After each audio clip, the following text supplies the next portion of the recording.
namhlanje against iSuperSport as umuntu ofave Pirates and oyifunela izinto ezi-right noma oyifisela izinto ezi-right. Going to i-CAF Champions League ma-quarter finals, angiboni kahle bafowethu. Angiboni kahle i-team yethu for the past few games ayidlali convincingly. I-striker sethu uMakgopa akasimotivate nakancane loya muntu loya. Nama-flop amaningi. Uhlulwa nje into engenziwa umntwana ona-6. Yamhlula kodwa yena. Simple basics. Uma uyi-striker ubhekane nepali zama ukushaya on target.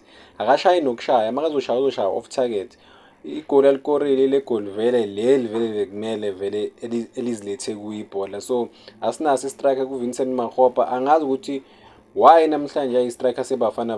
Nokusho ukuthi nale ku-national team njengoba siyodlala eMorocco nabazoselecta yena ayikho indaba yethu ezibafana but iPirates kumele ithole i-strike esingcono. Evidence Makgopa mina personal sengibekezele is too much la muntu lo, ayikho indaba yakhe. But overall iSuperSport azange idlale at all. First half, second half azange idlale at all. Just ithole lawa ama-chance ke nje a few moment of brilliant kule goli lesithule laba equalize isikhathi sesiphelile but evidence Makgopa mfethu ayibuyela kuBaroka.